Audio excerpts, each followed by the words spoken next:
État de siège en Ituri et au Nord Kivu. Des nouvelles orientations ont été données par le chef de l'État au cours d'une réunion d'évaluation sur la situation sécuritaire dans l'Est du pays.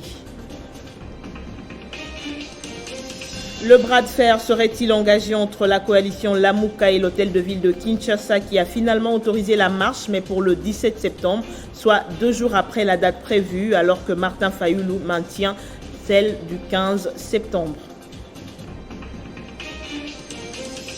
Alerte sur les menaces envers des journalistes et défenseurs de droits humains à l'est de la RDC.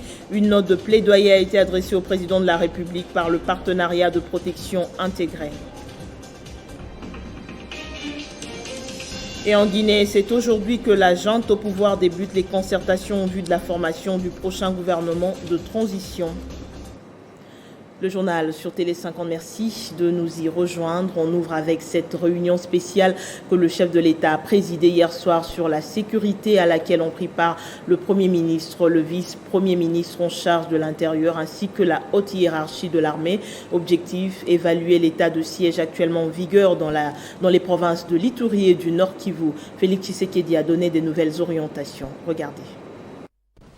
L'état de siège décrété en Ituri et dans le Nord Kivu ne souffre pas d'un suivi au plus haut niveau. Le garant de la nation, qui veille surtout dans les moindres détails, évalue personnellement chaque étape de l'application de sa disposition.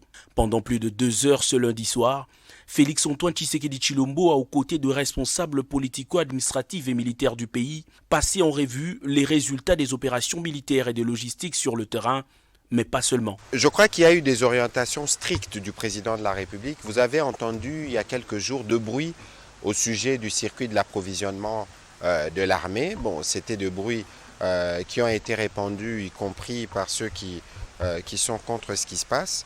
Ils ont exagéré les faits, mais la décision d'aujourd'hui, M. le Président de la République ne veut plus jamais entendre parler et des dispositions ont été prises. Vous avez vu que le ministre du Budget et des Finances ont été associés pour que tout soit mis à la disposition de notre armée qui est sur le front pour amener la paix et la sécurité dans cette partie du pays. Le gouvernement de la République rassure, l'état de siège porte déjà de fruits, mais pas question de ralentir la cadence avant d'atteindre l'objectif final, celui du retour définitif de la paix dans la partie est du pays. L'état de siège veut apporter une solution à un problème qui perdure depuis 25 ans.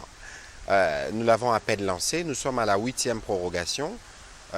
Nous constatons que nous faisons des avancées et nous continuerons autour de réunions comme celle d'aujourd'hui à faire des évaluations. Et le moment venu, le président de la République, suivant le rapport qui lui seront transmis par le gouvernement à travers le ministère de l'Intérieur et de la Défense, pourra statuer. Mais pour ce qui nous concerne, nous voulons prendre toutes les précautions qu'il faut et toutes les décisions qui s'imposent pour que nous puissions ramener la paix une bonne fois pour toutes dans cette partie du territoire national. Les gouverneurs militaires de 2 provinces en état de siège ont aussi pris part à cette réunion de sécurité. Les nouvelles instructions données par le commandant suprême de forces armées de la République démocratique du Congo et de la police nationale congolaise devraient accélérer les opérations sur le terrain. Les activités socio-économiques sont restées en grande partie paralysées dans la journée de lundi 13 septembre à Beni, au Nord Kivu. La plupart des maisons de commerce sont restées fermées au centre-ville. Cette situation fait suite à l'appel à 2 journées ville morte de la société civile. La coordination urbaine de la société civile veut, à travers cette action, protester contre l'insécurité grandissante dans la ville. À notre correspondant Martial Bendelo sur place, une question, une seule. Est-ce que l'appel a-t-il été respecté en cette deuxième journée? Ce mardi 14 septembre, la situation est similaire comme hier lundi. Tout est presque à l'arrêt. Les activités socio-économiques sont paralysées. Pas de marché. Les maisons de commerce gardent leurs portes fermées. Une réponse positive à l'appel de la société civile, la coordination urbaine, qui dénonce la recrudescence de la criminalité urbaine à Beni. Plusieurs cas d'incursions nocturnes sont signalés ça et là dans cette ville depuis maintenant quelques semaines.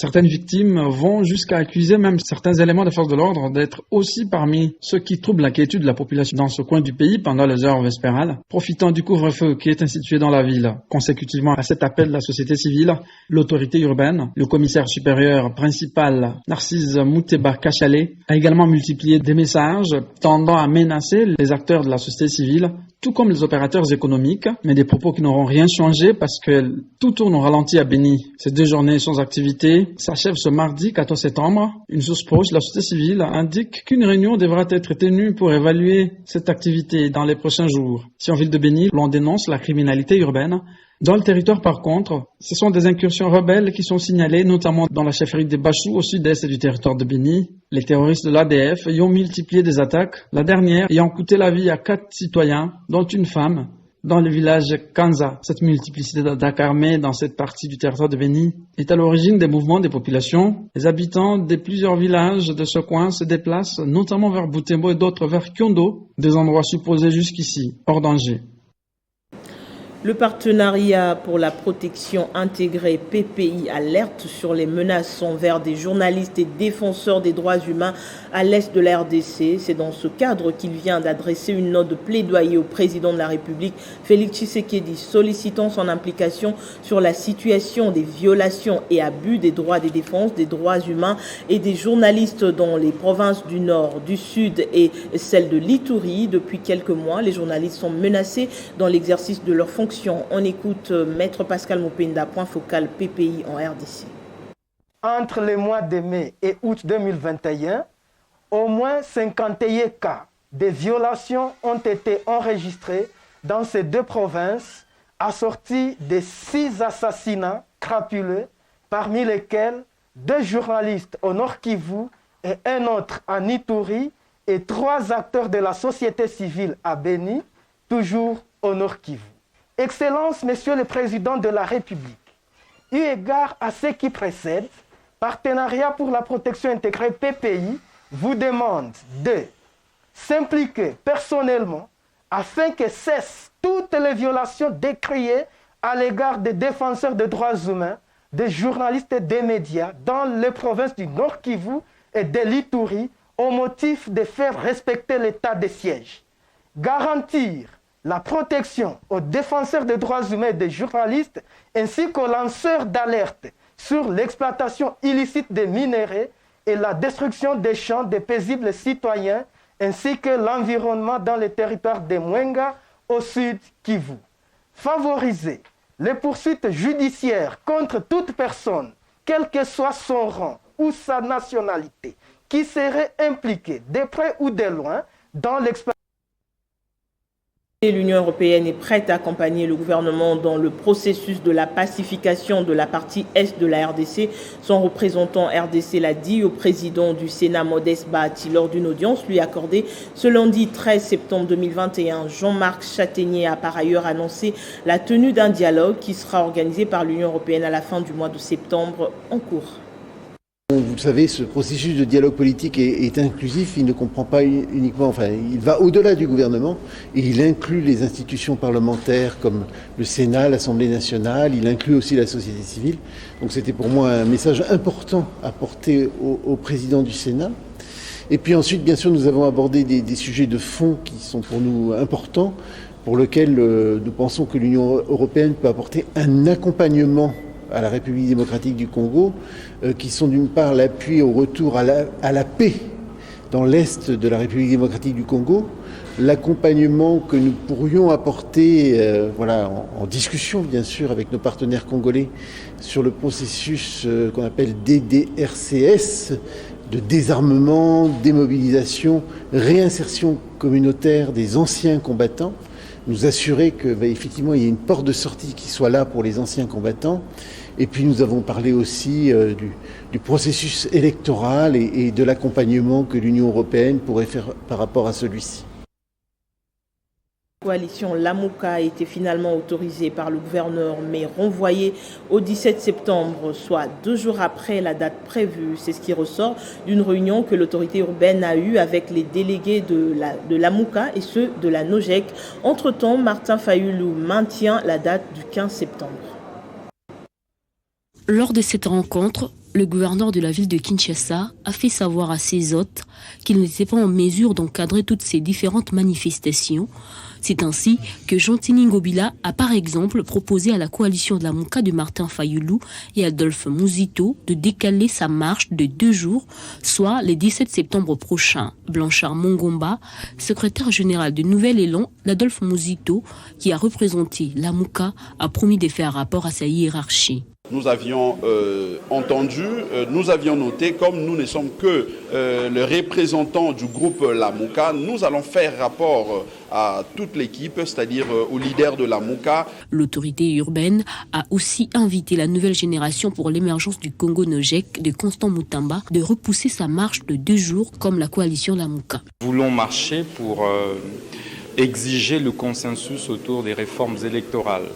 Mais cette proposition du chef de l'exécutif provincial est tombée dans les oreilles des sourds, dans la mesure où Martin Fayoulou, l'un des leaders de la coalition La Mouka et président de l'engagement pour la citoyenneté et le développement, SID, a, à travers une vidéo postée sur les réseaux sociaux le lundi 13 septembre, sonné la mobilisation du peuple congolais pour participer à la marche contre la politisation de la centrale électorale prévue le 15 septembre.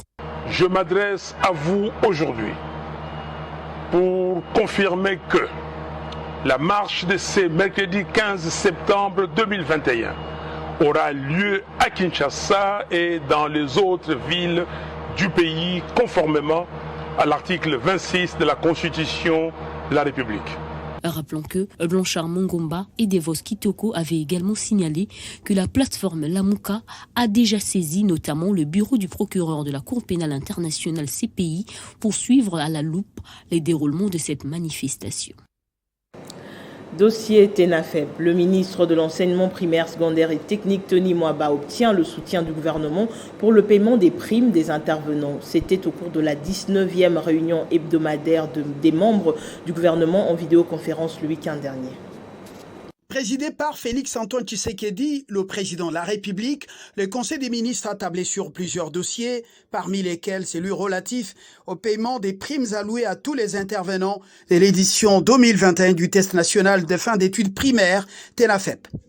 Sur proposition du ministre de l'Enseignement primaire, secondaire et technique, Tony Mwaba Kazadi, une commission supervisée par le Premier ministre sera mise en place pour l'encadrement de la dite paye qui pourrait intervenir dans les prochains jours. Après quelques semaines d'attente, près de 300 personnes ayant travaillé pour l'organisation des épreuves du TENAFEP vont être finalement servies grâce au plaidoyer du ministre. Tony Mwaba Kazadi. En province, le Conseil de l'ordre du barreau du Kwilu vient d'organiser à Massi-Manimba une assemblée générale extraordinaire avec tous les avocats. Ces assises avaient comme priorité l'évaluation des activités passées à l'élection de nouveaux membres du Conseil de l'ordre. Après plusieurs reports liés à la pandémie de coronavirus, le barreau du Kwilu a finalement tenu son assemblée générale à la cité de Massi-Manimba. Ces assises de 24 heures ont réuni plus de 300 avocats, dont certains représentés car empêchés. Présidé par le bâtonnier Benoît Epota, entouré de tous les membres du Conseil de l'ordre, cette réunion a planché sur l'évaluation des activités du barreau et l'élection de 5 nouveaux membres du Conseil de l'ordre pour remplacer ceux qui sont fin mandat. Maître Laurent Chisambila est membre du Conseil de l'ordre. Pour être membre au Conseil de l'ordre au barreau du Kwilu, il faut être avocat de ces barreaux. Il faut avoir au moins 15 ans au tableau. Lorsque le candidat, il n'y a aucun qui remplit ces critériums, et à ce moment-là, nous appliquons les circonstances exceptionnelles de 5 ans. Il faut jouir d'une bonne moralité. Parce que l'avocat doit être irréprochable. Vous faites une demande et vous fournissez tous les documents possibles au Conseil de l'ordre et le Conseil de l'ordre va examiner tous ces documents-là dès que c'est acté et à ce moment-là, vous êtes éligible. On retient au préalable votre candidature par le Conseil de l'ordre, on vous signifie et on publie. C'est-à-dire on informe à tous les avocats et les avocats passent maintenant aux élections. Signalons que cette assemblée générale est une première depuis que le bâtonnier Benoît Epota a été réélu pour son second mandat à la tête du barreau du Kwilu. Le directeur général du Fonds forestier national dément les allégations selon lesquelles il aurait détourné des fonds de cet établissement public. Dans une interview accordée à la presse, Honoré Kalala, qui a salué le travail de l'IGF, a éclairé également l'opinion sur ce dossier. Soucieux du changement et de la bonne gouvernance au sein de l'établissement public du Fonds forestier national, l'administrateur et directeur général du FFN, Honoré Mulumba Kalala, parce qu'il s'agit de lui, est accusé d'avoir détourné plus de 5 millions de dollars américains. Reçu par le journaliste et présentateur du magazine Le Rendez-vous, le numéro 1 du FFN a répondu avec sérénité d'esprit à toutes les questions ayant trait à l'accusation portée contre sa personne. Par ailleurs, il s'agit donc d'une société qui a déboisé 300 hectares et a payé 300 $ par rapport à l'arrêté 2020/06. D'où vient donc le détournement des 5 millions de dollars, s'interroge le directeur général Mulumba. Par rapport à l'arrêté de 2020, l'arrêté 06, et donc, quand vous faites 300 $ fois 300, vous avez 90 000 $. D'où viennent les 5 500 ou 600 dans les têtes de ceux qui veulent les créer? Je ne sais même pas de quoi vous parlez. Le numéro 1 du FFN qui a salué la perspicacité légendaire de l'inspection générale des finances qui, selon lui, est une institution qui doit faire la lumière quant à ce dossier pour éclairer l'opinion publique. Il a par ailleurs dressé un bilan positif de cet établissement public qui vaut son pesant d'or, notamment avec le nouveau bâtiment et l'amélioration des conditions des travailleurs. L'actualité en Afrique, ce 14 septembre marque le début d'une période tant attendue par les Guinéens. Le gouvernement opte pour une concertation politique dont les leaders politiques, patrons des sociétés minières ou encore la société civile vont être reçus par les dirigeants militaires. Par cette démarche, la population attend l'amélioration des conditions de leur vie. Et en sport éliminatoire de la Coupe du Monde Qatar 2022, le sélectionneur des Léopards de la RDC, Raoul Hector Cooper, a présélectionné 53 joueurs en prévision de la double confrontation contre le Madagascar prévue le 6 octobre à Kinshasa et 4 jours après à Antananarivo. La RDC, qui est 3e dans ce groupe J avec 3 points, cherche à se relever lors de cette double confrontation. Retrouvez l'intégralité de cette liste des présélectionnés avec Christian Bokaya. Pour cette double confrontation contre les Baréas de Madagascar, Hector Raoul Cooper a présélectionné 6 gardiens de but, dont Kiasumba Joël, Siadi Bajio, Lomoto Hervé, Mandanda Rifi et Fong Brunel, Mpassinzao Lionel. On retrouve 17 défenseurs sur cette liste. Il s'agit de Marcel Tisserand, Mavinga Chris, Luindama Christian, Mbemba Mangoulou Chancel, Idumba Fassika, Inonga Baka, Zola Kiakwarsen, Bope Boka de Merveille, Mukoko Amale Dieu merci, Ikoko Jordan, Issaman Peko Jos, Djouma Chabani Wadol, Nsaka La Fabrice, Ngonda Muzinga Glody, Luzolo Nsita Ernest, Nsimba Vital, Maswako Arthur. Comme milieu de terrain, les sélectionneurs des Léopards de la RDC a fait appel à Kayembe Edo, Bangala Yannick, Ngoma Fabrice, Mukoko Tonombe, Mutusami Samuel, Kakuta Gaël, Mika Miché, Piquel Charles Munginda, Bastien Samuel, Mpoku Paul José, Panzu Peli, Likonza Glody, Mfulu Omenouke. 17 attaquants sont également présélectionnés dans 9 avant-centres. Il s'agit de Joël Beya, Bakambu Cédric, Mouleka Jackson, Mbokani Dieu merci, Bolingi Mpangi Jonathan, Beni Kafobe, Malango Ngita Ben, Asombalanga Brit, Wissa Yohane, Bolassi Yala Yannick, Kebano Niskans, Meshak Elialina, Ngandou Kayamba Joël, Botaka Jordan, Boalia Walter, Boukia André et Akolo Shadrach. Le rassemblement des Léopards de la RDC pourrait débuter à Kinshasa en fin de mois de septembre. Et en international, c'est aujourd'hui que débutent les matchs de la phase des groupes de l'UEFA Champions League. Déjà à 17h, Young Boys de l'international congolais Meshak Elia va affronter Manchester United de Cristiano Ronaldo. Le match le plus attendu de la soirée, c'est le choc Barcelone-Bayern Munich. Dans le groupe E, les deux équipes vont s'affronter de nouveau après le scénario de 8-2 lors de la saison 2019-2020 qui a vu le club allemand humilier le club espagnol au quart de finale. Ce journal est terminé, Madame, Monsieur. Voici le rappel des principaux titres. État de siège en Ituri au Nord Kivu. Des nouvelles orientations ont été données par le chef de l'État au cours d'une réunion d'évaluation sur la situation sécuritaire dans l'Est du pays. Le bras de fer serait-il engagé entre la coalition Lamuka et l'hôtel de ville de Kinshasa qui a finalement autorisé la marche, mais pour le 17 septembre, soit 2 jours après la date prévue, alors que Martin Fayulu, lui, maintient la date du 15 septembre. Alerte sur les menaces envers des journalistes et défenseurs des droits humains à l'est de la RDC. Une note de plaidoyer a été adressée au président de la République par le partenariat de protection intégrée. En Guinée, c'est aujourd'hui que la junte au pouvoir débute les concertations en vue de la formation du prochain gouvernement de transition. La revue de presse est dans un instant sur votre chaîne. Restez avec nous.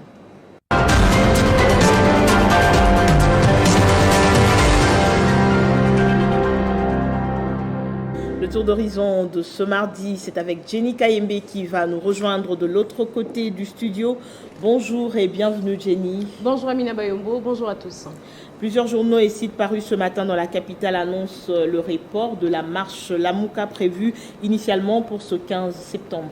Oui, les sujets a fait la une de médias ce matin. Les coalitions Lamuka et les regroupements politiques NOJEC sont appelés à organiser leur marche pacifique le vendredi prochain au lieu de mercredi 15 septembre comme prévu, selon Blanchard Mungoba, secrétaire général du parti politique Nouvel Élan, cité par radiocapi.net. Le gouverneur de la ville de Kinshasa, Jontini Ngobila, avance 3 raisons principales pour soutenir sa proposition. C'est d'abord la rentrée parlementaire, l'information selon laquelle il y aurait des personnes qui projettent d'incendier les bus Transco et de s'en prendre aux édifices officiels, ainsi que la question de la Covid-19, tout en confirmant sa marche demain mercredi. Lamuka dénonce la politique de 2 poids 2 mesures, note Forum des As. D'après le journal, cette marche demeure encore sujet à controverse. Le rédacteur de cet article s'interroge si cette marche aura effectivement lieu demain, comme le souhaite cette coalition de l'opposition. Lamuka juge la proposition du gouverneur de la ville d'un refus pour privilégier les partis politiques membres de la nouvelle majorité parlementaire qui envisagent d'organiser leur marche le 21 septembre prochain. Parmi les raisons évoquées par Jontini Ngobila pour justifier sa décision figure la question de la crise sanitaire mondiale liée à la pandémie de Covid-19. À ces sujets, Lamuka estime que cette raison ne tient pas la route, poursuit le journal, puisque plusieurs fois les partis membres de la majorité au pouvoir ont violé les mesures barrières édictées par les autorités sanitaires. Amina, il nous revient de constater demain si Lamuka va-t-elle se soumettre ou non à la décision du gouverneur de la ville. Divergence au sein du parti au pouvoir. Les têtes de Kabound et Kabouya dérangent. Tout à fait, les pionniers de l'Union pour la démocratie et les progrès social haussent leur temps pour dénoncer la mauvaise gestion du duo Kabound et Kabouya. Ces collectifs des cadres de l'UDPS exigent les retours à la légalité en installant les directoires du parti, rapporte l'Avenir, et réclament la mise en place d'une commission préparatoire inclusive du congrès extraordinaire du parti. Les pionniers se sont montrés très sévères envers les dirigeants actuels de l'UDPS, complète la prospérité. L'UDPS n'a pas encore fini avec les querelles internes de ses cadres. Après l'épisode des cadres réunis dans ce qu'ils appellent collectif sauvant l'UDPS, réclamant ainsi la démission de Jean-Marc Kabound, rappelle Géopolis Hebdo. Puis les conflits qui opposaient Jean-Marc Kabound à Paul Tshilumbu dans l'affaire Caméré, Amina Bayombo, où les vice-présidents de l'Assemblée nationale parlaient du non-respect de la hiérarchie et des instructions sur cette affaire.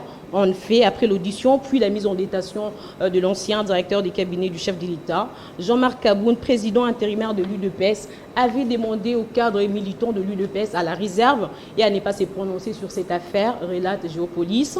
Au lendemain du mot d'ordre de Kabound, Paul Tshilumbu s'est exprimé quant à cela a suffi pour qu'il écope d'une suspension de la part de Jean-Marc Kabound.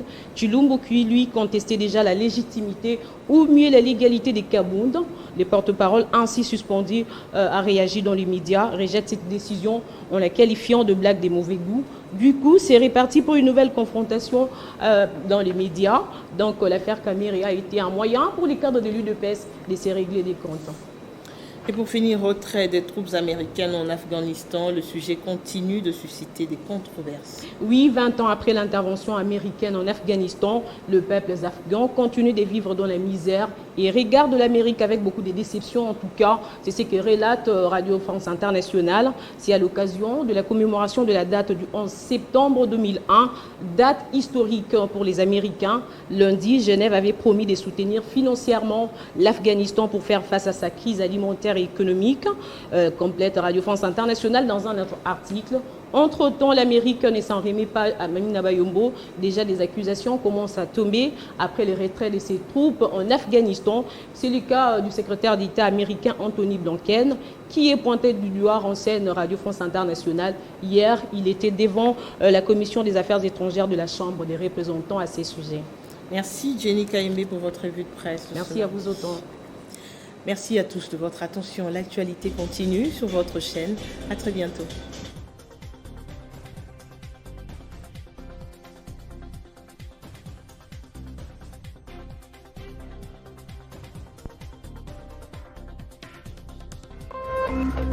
Téléchargez les infos Télé 50 sur www.télé50.cd.